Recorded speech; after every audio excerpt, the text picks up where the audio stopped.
Greetings. Welcome to the Lorion Legacy Project. I'm Jeff of Lorion Productions. This will mark our first Celebrity Corner conversation. In this case, the number 1 carries special significance, since that is the number our guest made famous during his 12-year Major League Baseball career. With that, I excitedly welcome Mookie Wilson. Mookie Wilson, it is an honor and a great pleasure to have you leading off, literally, something I know you're well acquainted with, for our little project. It'll be really insightful to learn a little bit about your life, some things about the career that maybe we haven't already heard, and some other thoughts as they come up. So first off, just starting with the nickname, Mookie has to be clearly one of the classic, memorable names in athletics and sports history. So if you could just give us a little bit about the origin of that name, and do you even remember a time when you weren't called Mookie? Interesting question. I wish I had an interesting answer for you, but I don't. The name Mookie, I've had it all my life. Mm-hmm. There is no specific reason for it.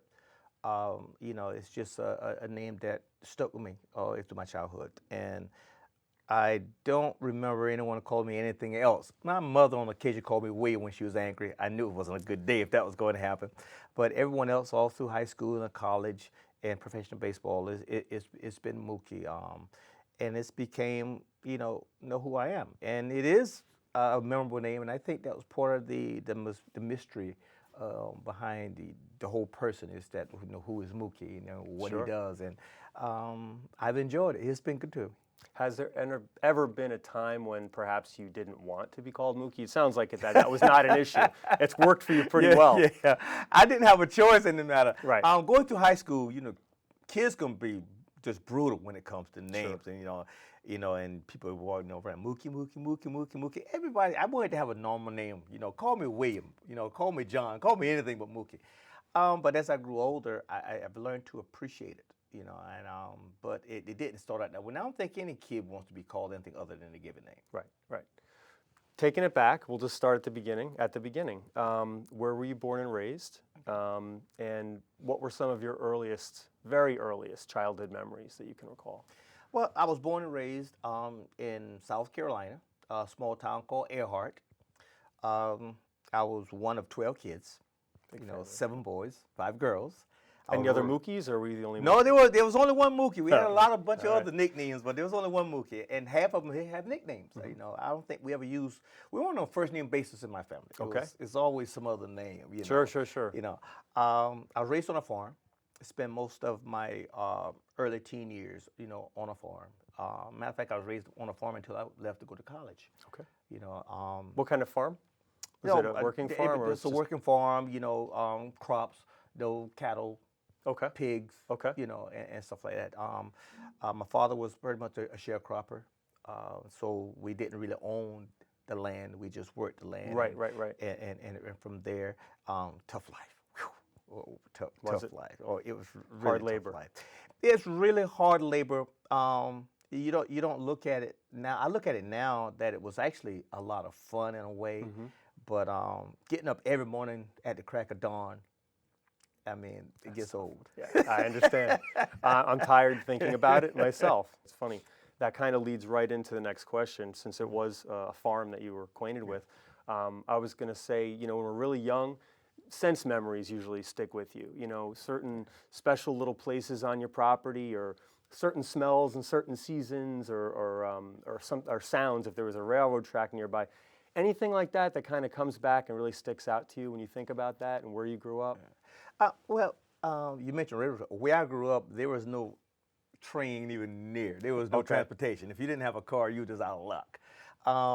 I think the peace and quiet of a farm. Right. Yeah, when night came, all you heard was the crickets. That's great. It's one of the most peaceful times I've ever, and I miss that. That's why I won't live in a city right now, because I enjoy the peace and quiet, that the country life, has to offer.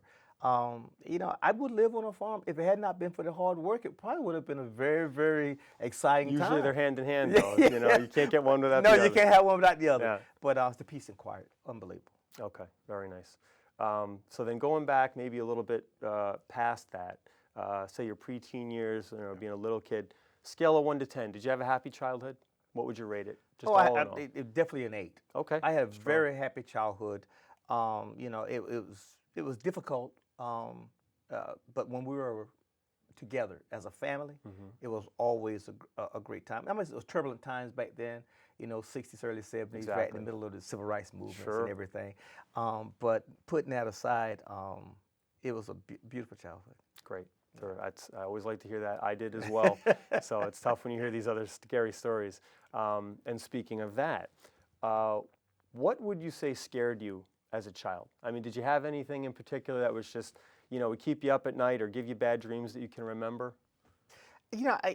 Being raised in a farm and living in the middle of nowhere, literally, you were accustomed to darkness, and there was nothing really that scared me. I don't think I was afraid You were a of tough guy. anything. You were a tough guy, and that's why you made it to the major league. Maybe that's what it was. The farm life, and I think that we weren't around a lot of people. I mean, people that worked farms and stuff. We all had one common thing, but other than that, there was very little violence. Okay. So I really had no phobias about anything. I was just fearless. Maybe I was just naive. Hey, it seemed to work out okay. I mean, It worked out good. almost idyllic. Well, that's great. Very nice to hear. How Yeah. about today? What are you scared of these days? What are you scared of in the future? Change. Okay. Change frightens me.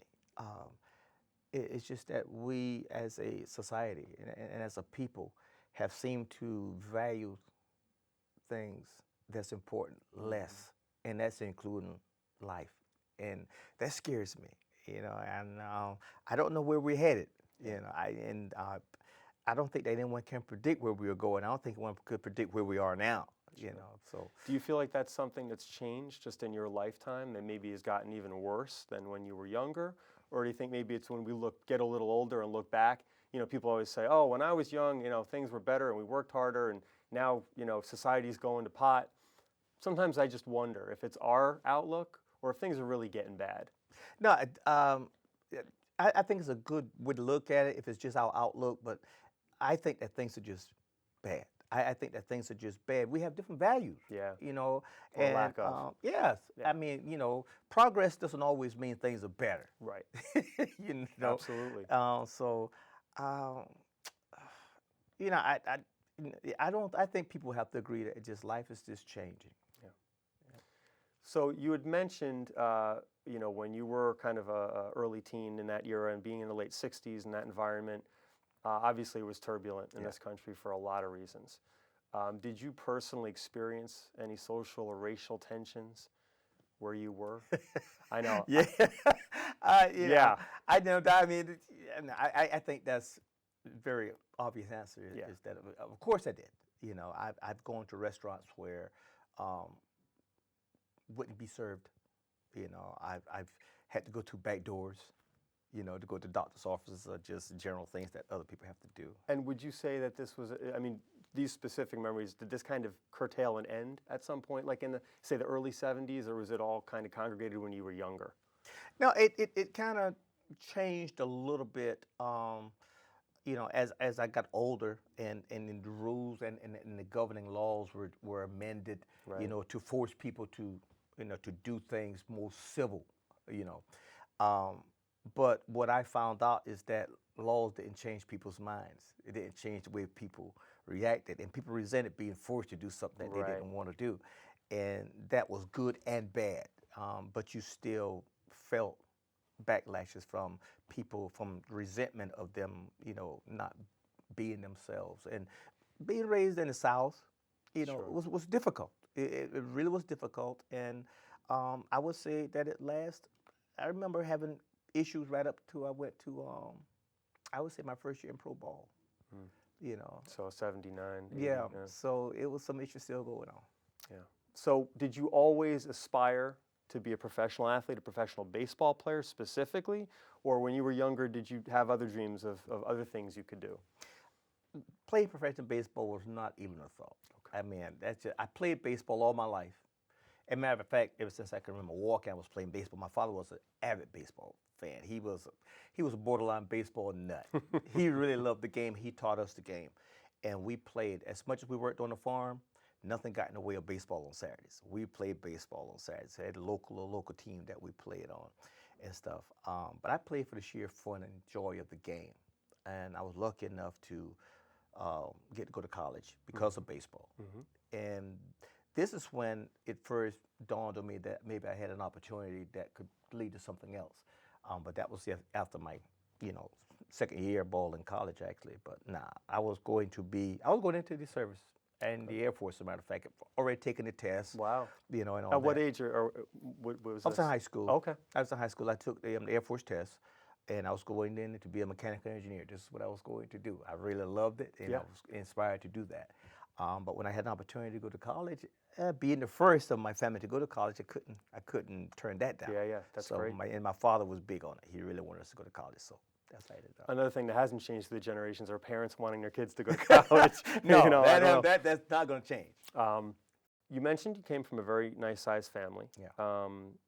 Were there any specific lessons, any specific values that your parents instilled within you and your siblings? Yes. Sharing.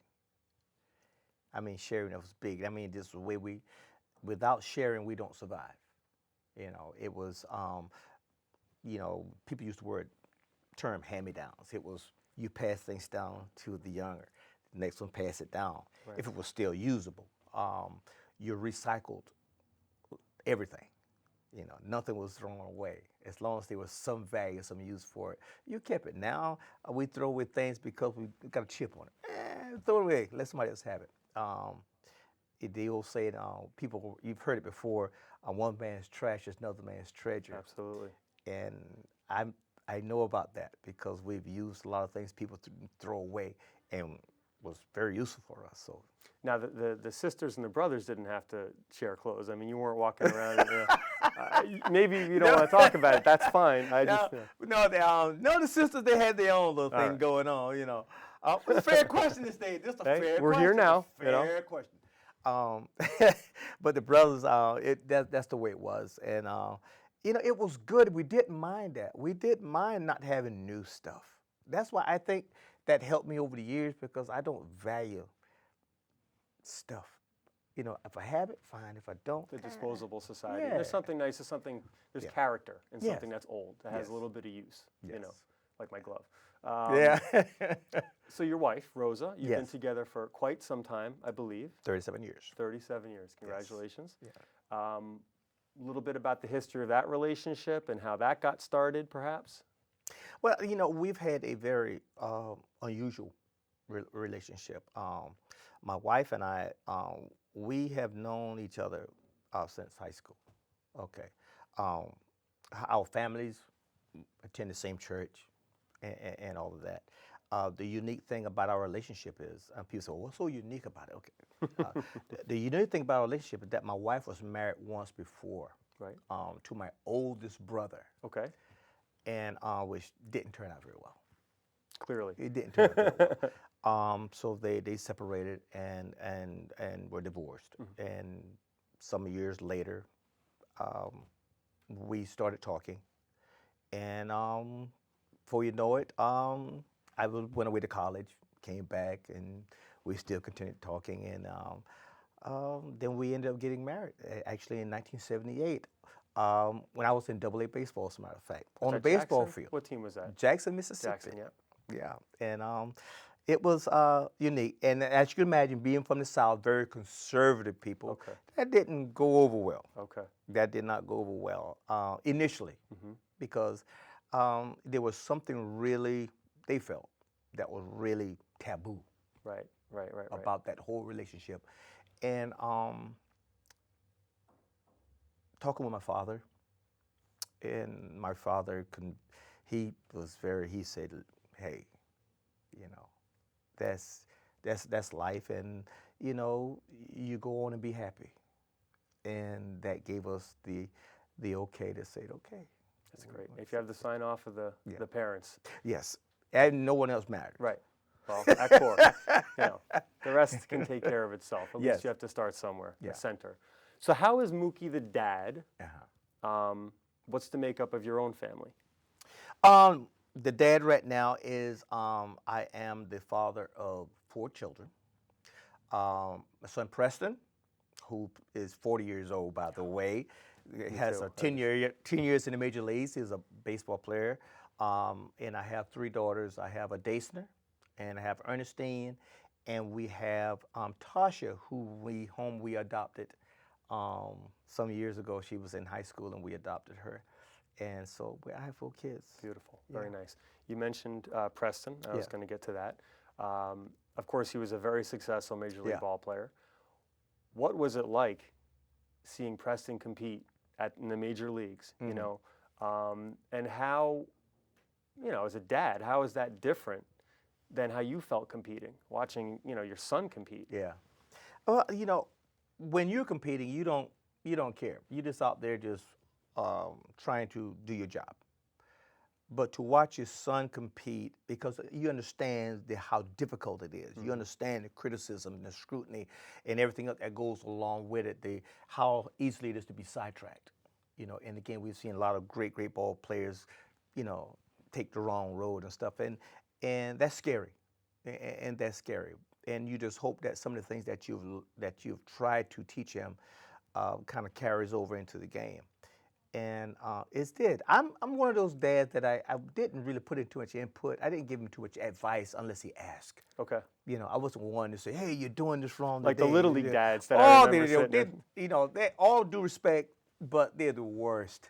Thank you. You know how many people, you just made more fans out there. You know, my advice: let the kids play. You know, and let them have some fun. And, you know, if it's a career for them, trust me, it'll work out. Preston never played Little League baseball. Wow.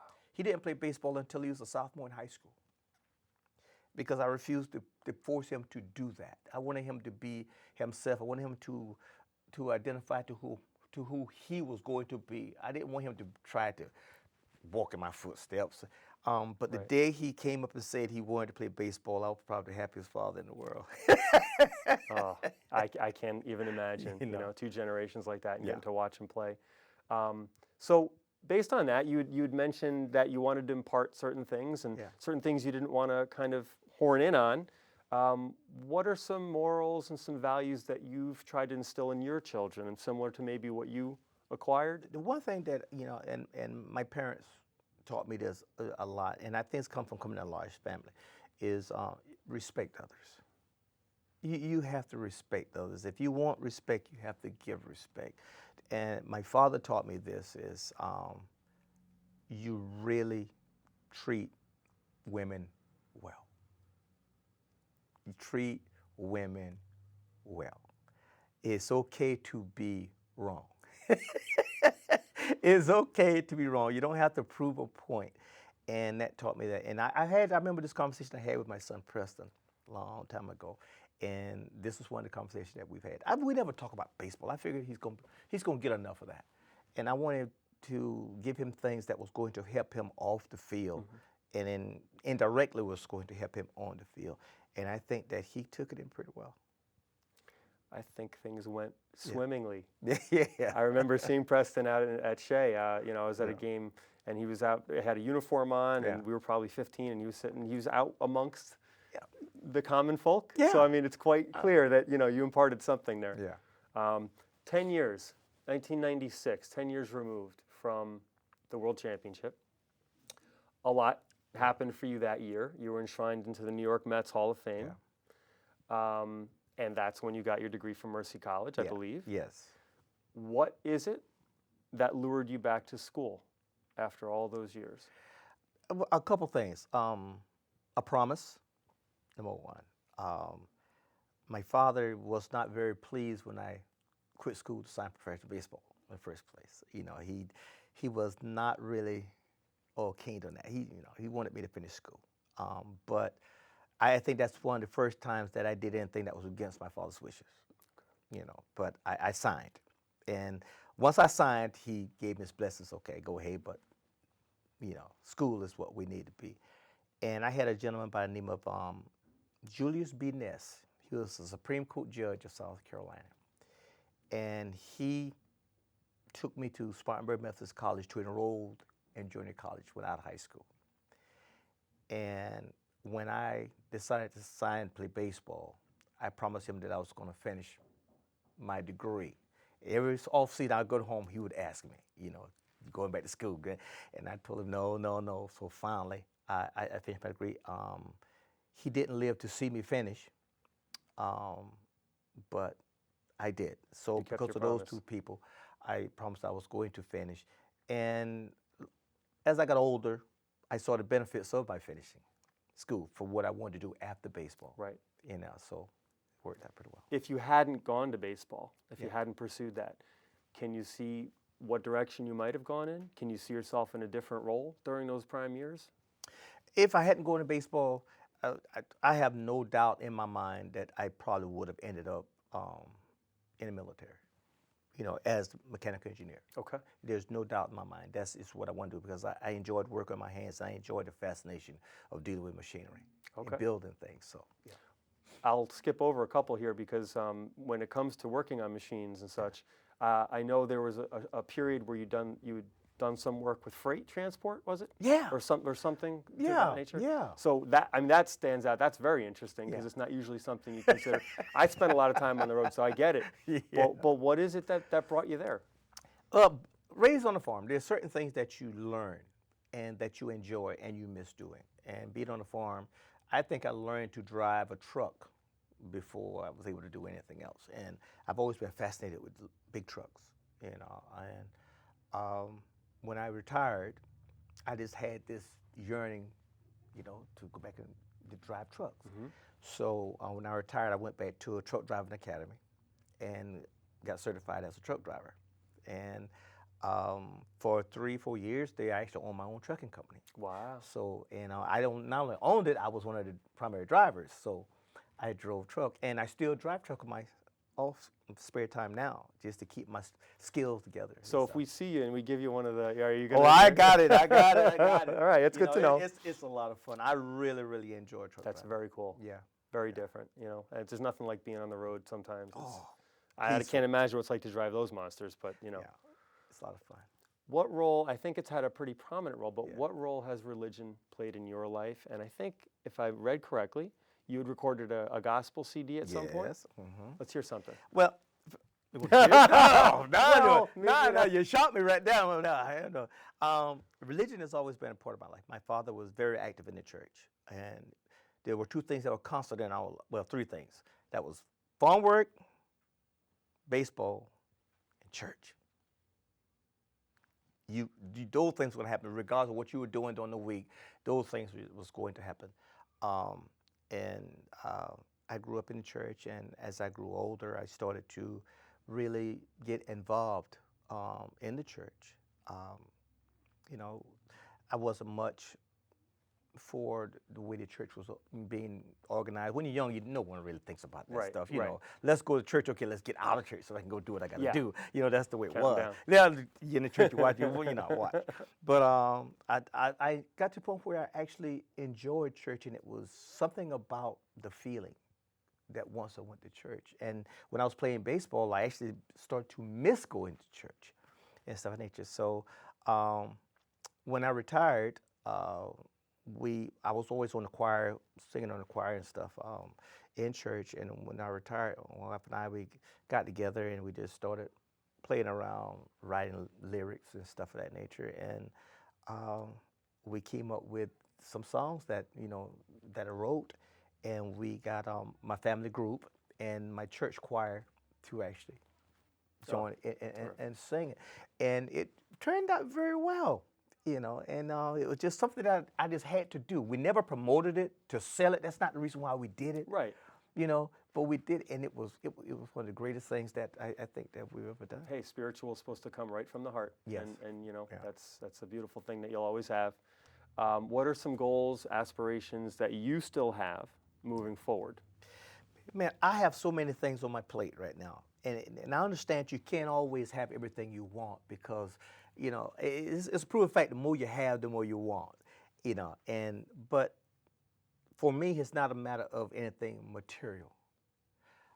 Right now, we talk about how my spiritual life has intertwined with my life. I'm an ordained minister now, and that was something that I didn't plan. It just something that just happens, and it has really made a world of difference in my life. How so? Because it's had me see the world really different. I have a different perspective on everything, my careers, no, my family, the people I meet, and my goals moving forward. It really have doing that, which inspired me actually to write my first book, and stuff like that. So I enjoy preaching, I enjoy public speaking, and I enjoy using my experiences in baseball and life off the baseball field to get a message across. I'm not saying that my life was perfect, but if I made it, anyone could make it. Because I came up in a time of a large family from the South during the very most turbulent times that this country has ever seen, and I survived. So it's possible. It's possible. It's possible. Faith. Yeah. Moving over to the baseball career side. Okay. Do some questions there. Obviously, many players grow up idolizing other players from prior generations. Who was it that inspired you, either a ball player or maybe someone else, maybe not a ball player? I've been asked this question a lot, and even when I speak to kids in schools and stuff, and I want to, well, who was your hero? And it sounds so redundant and so cliche, but I tell you, my father. Yeah, I mean, my father to me was perfect, and I know that's, I know that's the problem. But to me, he was everything that you wanted to see in a father and in a man.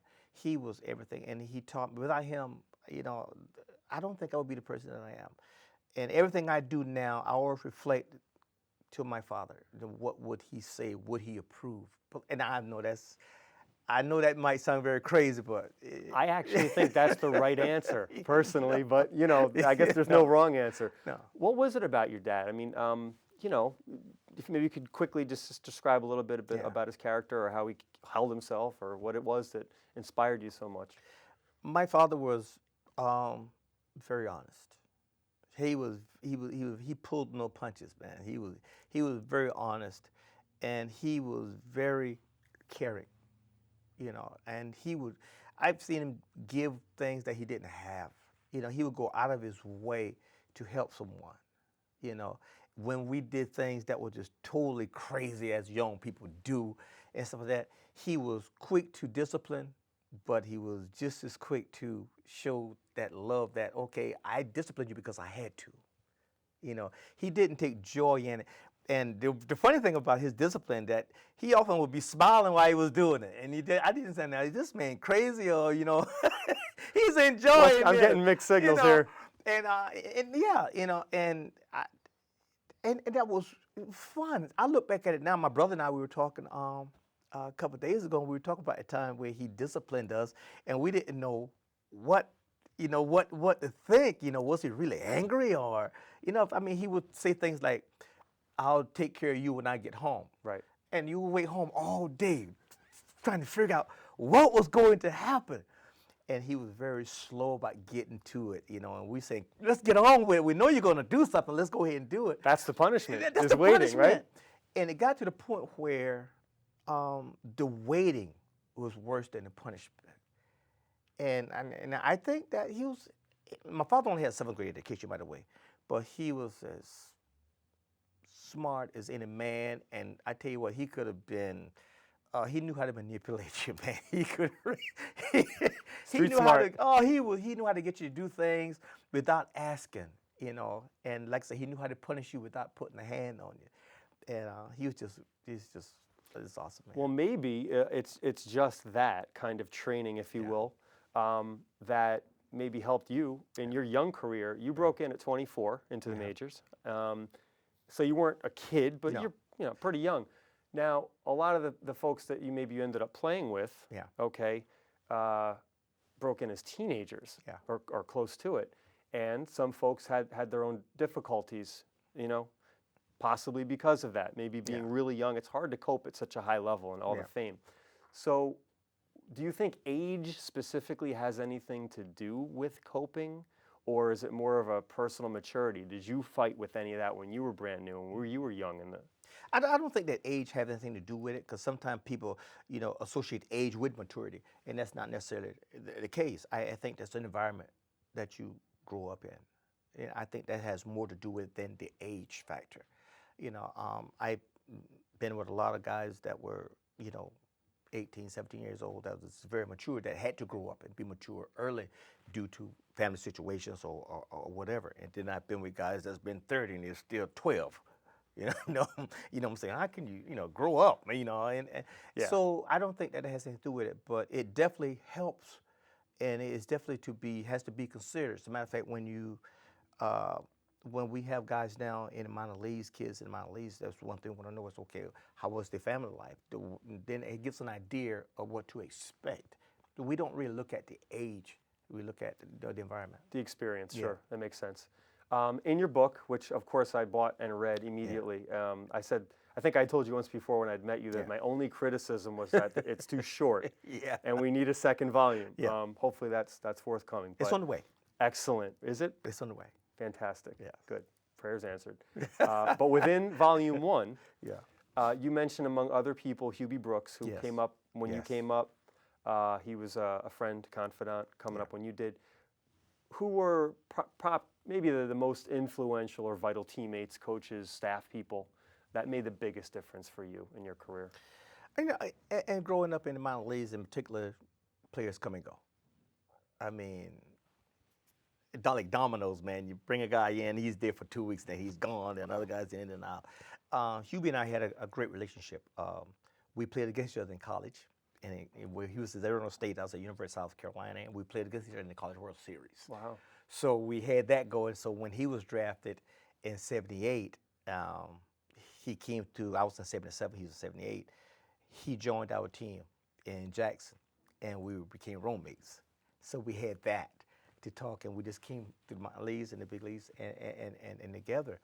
Other than that, I had not many other friends because, like I said, players come and go, and you don't get to enjoy the relationship with coaches or managers because you're only there for a short period of time.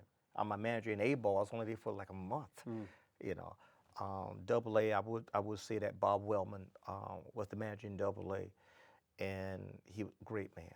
I'm just a great man, and I think he helped a lot in dealing with, minor league baseball a lot. So, and then when you get to the big leagues, it's the same thing. If you don't come with players that you already know, you have to establish that relationship.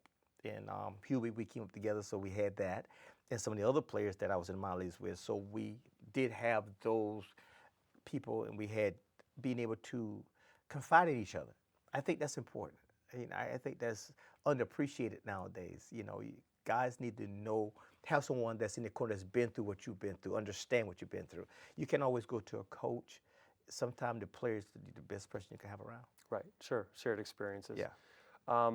It's in the acting world, right? Actors can take on a role and it defines their career, and they Yeah. get stereotyped. Early in your career especially, obviously your speed Yeah. was noticed immediately. Your defense was always sparkling. Did you ever feel in any way stereotyped in that sense as a player, where people looked at you as one-dimensional in any senses? Or do you feel like we got the read and that you explored your talents and abilities as a ball player? Yeah. That's an interesting question, and no one has ever asked this question. Not this way. It's very good. I like that's a good one. I've always felt, and I think that I was not properly evaluated.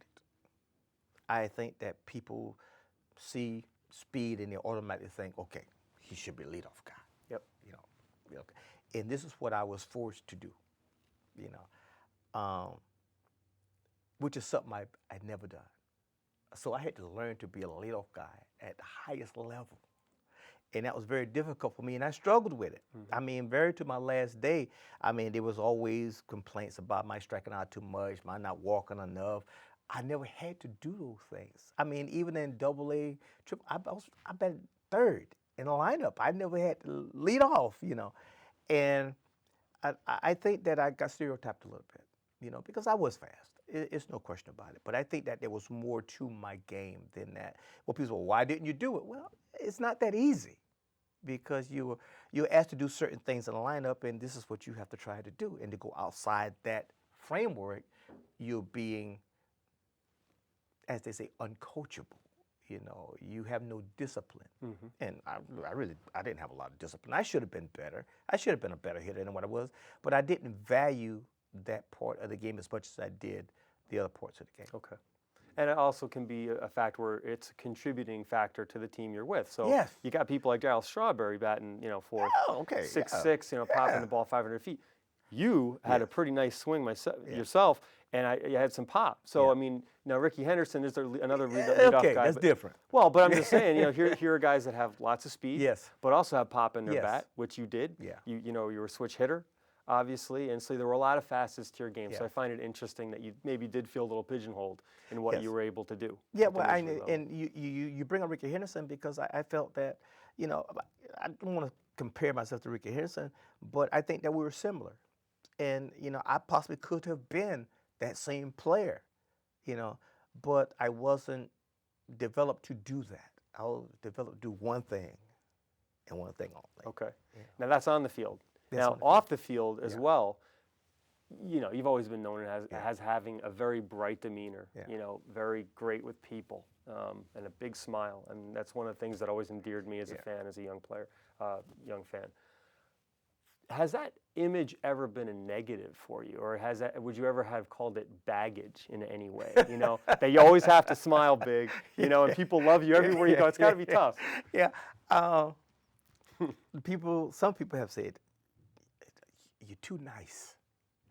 And sometimes they said, they used to say, well, nice guys finish last. You don't get what you deserve. You got to make noise if you want to rattle some cages and get paid.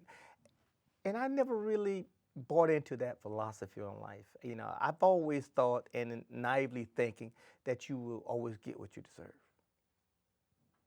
I was wrong. That's true. Oh, you were wrong. Well, I was wrong. It was a good thought, though. It was a great thought, but I wouldn't change. I wouldn't change. I don't think I can. I don't think I can. And I think I think maybe that's part of why I wrote the book, because I wanted people to understand what's behind the thinking. That what you see is not always the reality. And I thought it was important for me to do that for people. Or all there is. Yeah, there's always something behind the story. Story behind the story. During your active years, any particularly awkward or embarrassing things that happened? Maybe not to you, but maybe that you witnessed, something that just sticks out and you're thinking, oh my gosh, I can't believe I lived through that. Or is it anything that you can tell us here today? The only thing that I thought was embarrassing to me, because when you're in a baseball field, nothing's embarrassing. I mean, things happen and you just do it. But the thing that was awful to me was being married in a home plate. And we had the opposing team and my home team making a tunnel with the bats and stuff when we walking through and it's before a game in AA Bowl. And I thought that was one of the most, it was embarrassing to me at the time. But people didn't seem to think, they thought it was one of the nicest things. It was really nice. They really did a nice job with it. But at the time, I thought, I said, am I really doing this? And then after it was all done, I'm saying, I'm going to catch a lot of flak from this, man. But I didn't. But it was embarrassing at the time. That's a beautiful story, though. I mean, it is, and the images you can even conjure, being at that age and everything. Being at that highest level of professional athletics, how do you manage stress? I think everyone has to find a way to do it. You have to find a way to get away. And to me, when I was in Major Leagues here, I lived in Lakewood, New Jersey, which was an hour and a half away. It gave me time to clear my head. I didn't want to take the game home, And I think I learned to accept things as they are in the moment. And once it's done, it's done. You can't change. My father always taught me, he said, all you can do is your best.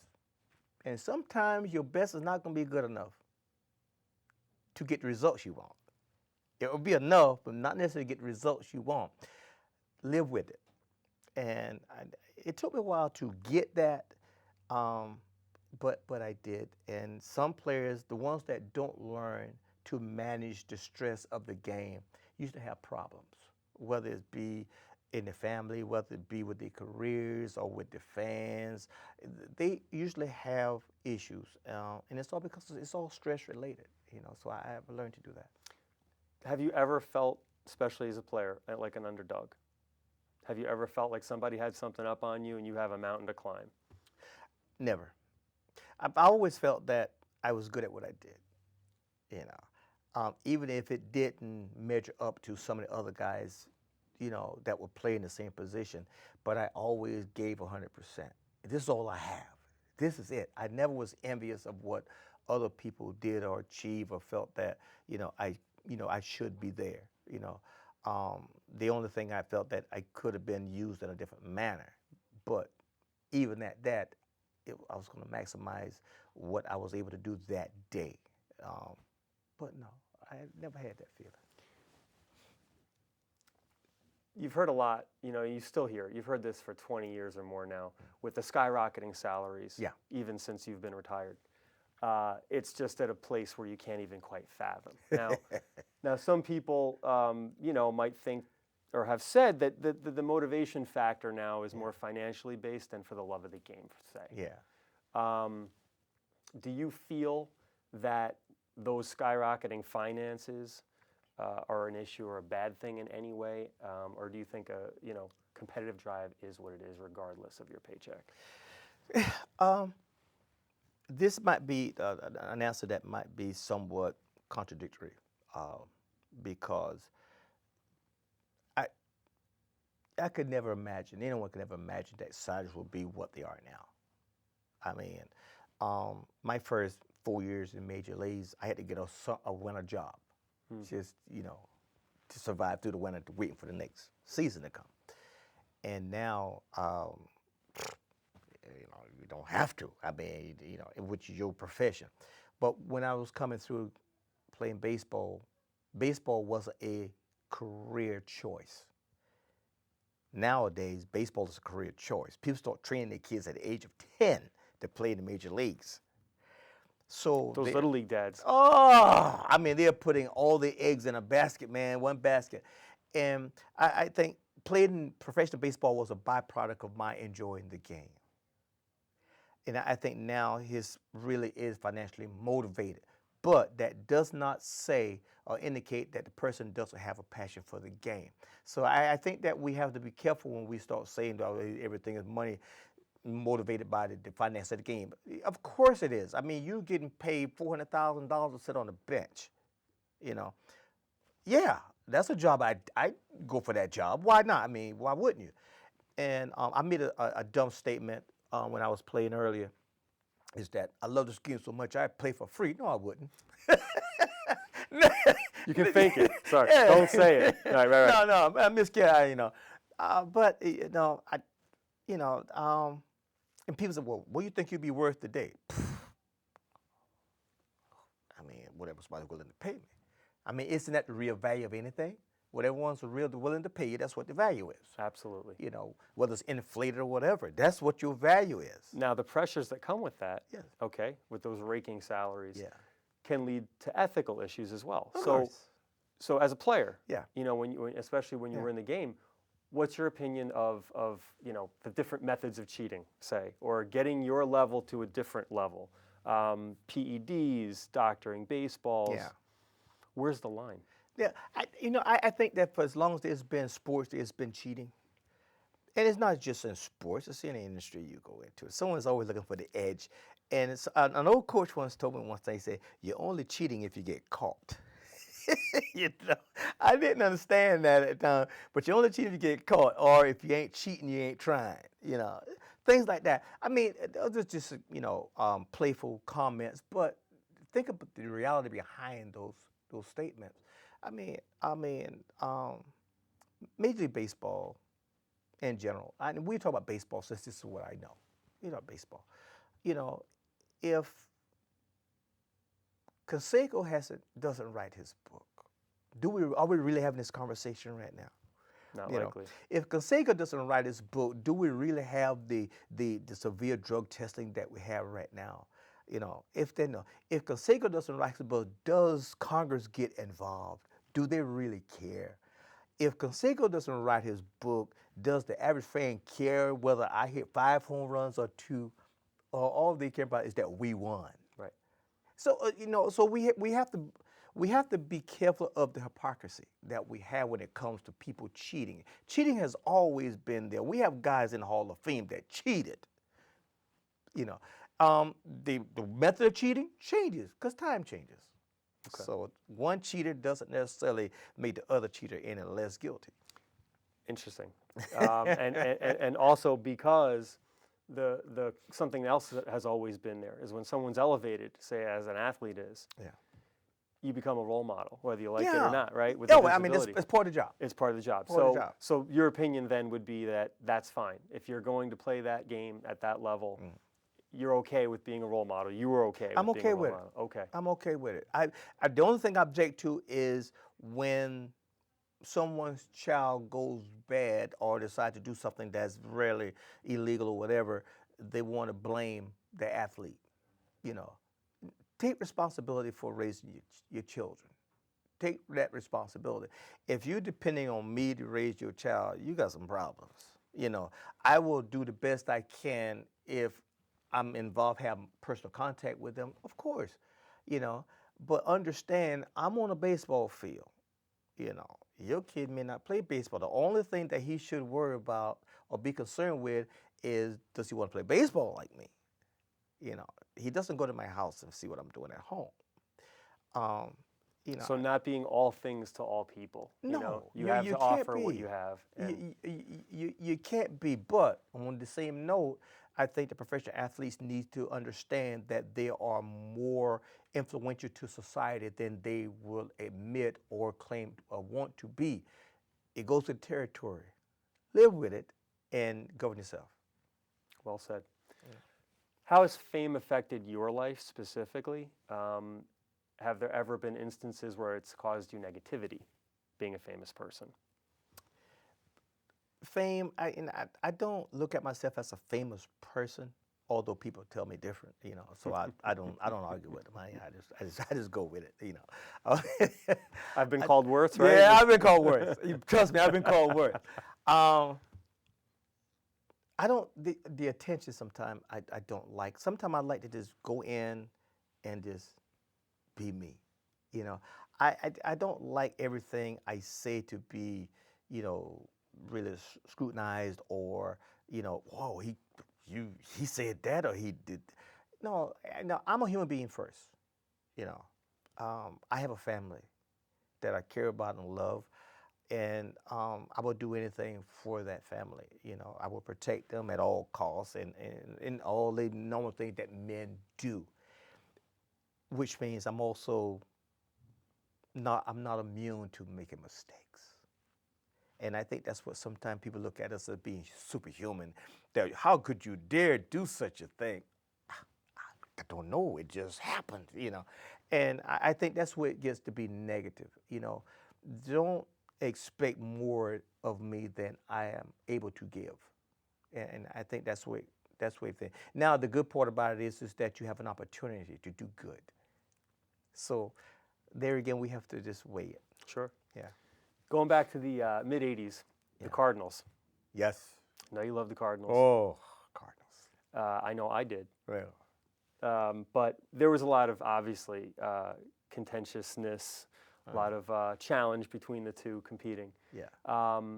Were there any real personal dislikes with any of those players and the Mets players? I mean, or was this all on the field stuff where you had the mutual respect? Yeah. Or did you really just...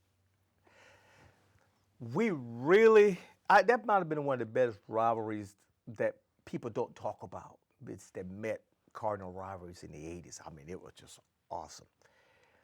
There was no dislike with the players at all. I had some of the best friends ever on that club, and I mean, our wives were like really good friends, and we just had a great time. But when we played each other, it was that mutual respect and maybe a little contrast in styles, you know.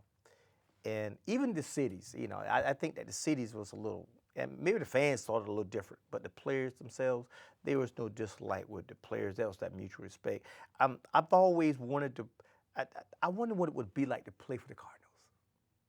I really did. I thought that for what I was asked to do, this is a team you should have been on.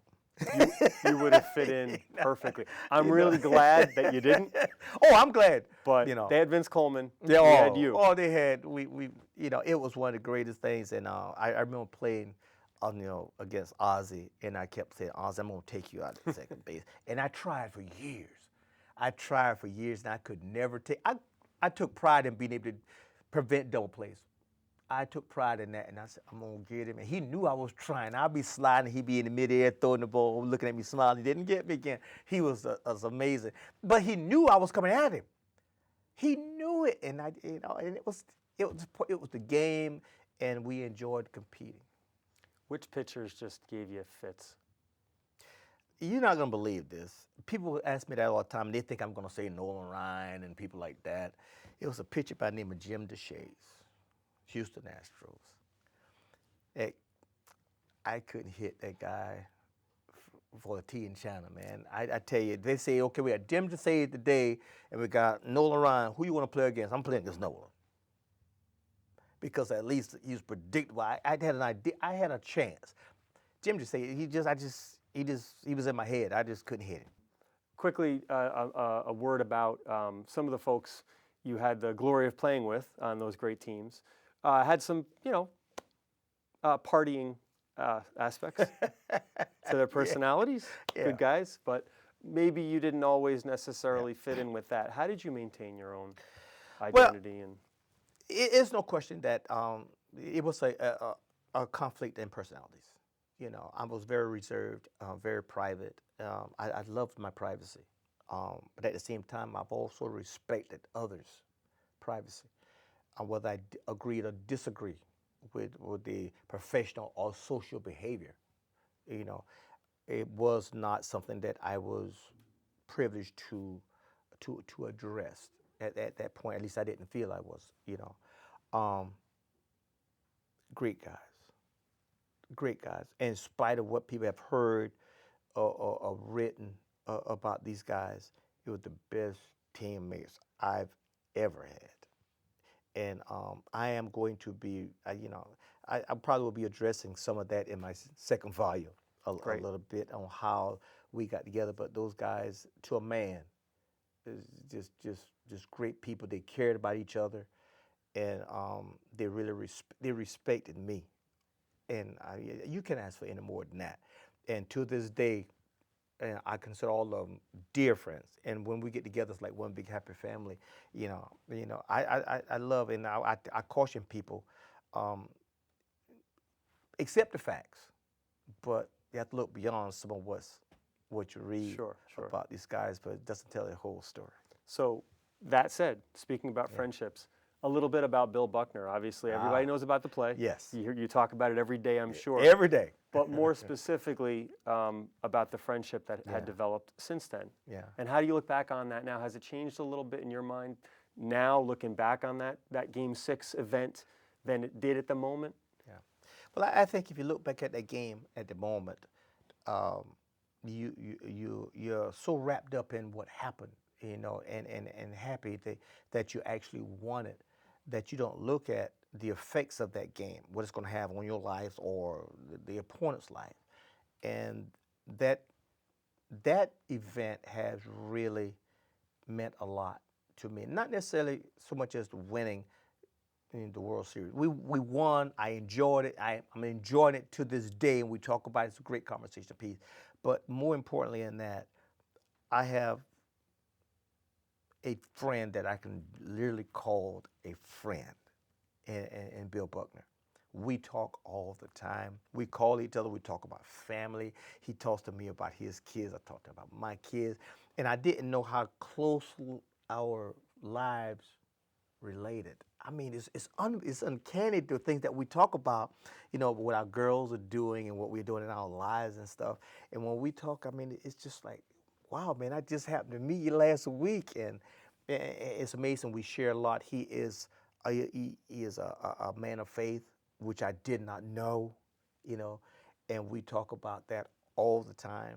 And he does a lot of work with kids and speaking and stuff of that nature. He's just a super human being, all because of that play. If not for that play, we've been casual acquaintances because we're in the fraternity of baseball. Big deal. Sure. Yeah.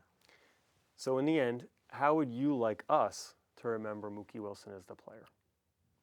Yeah, I think that, I don't know how would like people remember, because I think that I mean different things to different people. To most people, I'm just the guy that hit the ball between Bill Butler's legs. Matter of fact, they call me Mookie 86. That's it. I've never heard that. Mookie 86. People walking down the street, Mookie 86, Mookie 86, and I walk down, aren't you the guy? Are you the guy that? I said, yeah, I'm the guy that. I did more than the dribbler, though. Look at the tape. And that's it. And I think that was disturbing at first, but I think that as I grew, over the years, you begin to appreciate that what it means to people. And I don't want to deny people that opportunity to talk about it, I would love people to come and say, yeah, I remember in 82 and 83 and 84 and 85, you did this and you did this. I remember what you did in 87 and 88 and 89. But that's not going to happen, And so I've accepted that, But, I'm a part of history. Bill Butler and I are a joint together for life. We have accepted that. We talk about it all the time. And we are enjoying it. And we're doing some good things, fundraisers, helping people raise money for charities and stuff like that. And we generally enjoy each other's company. So yeah, that's how I want to be remembered. Yeah, the ball is always going to be. I wish I had the ball, by the way, but I don't. But eBay. Yeah, But it's just been great. Well, it's insightful. Yeah. I wish we could go on and on and on.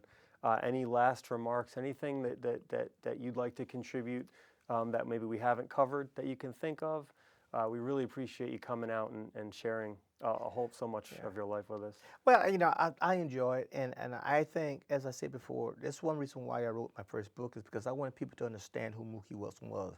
But before I can give you the whole story, I had to give you the beginning. And this is why I did our biography. And right now, my plans, you asked me this, my plans are to do maybe like a full book series. And I'm on the second book right now. And a lot of it's going to be addressing some other issues, social issues, professional issues, and issues that I'm dealing with as far as my ministry.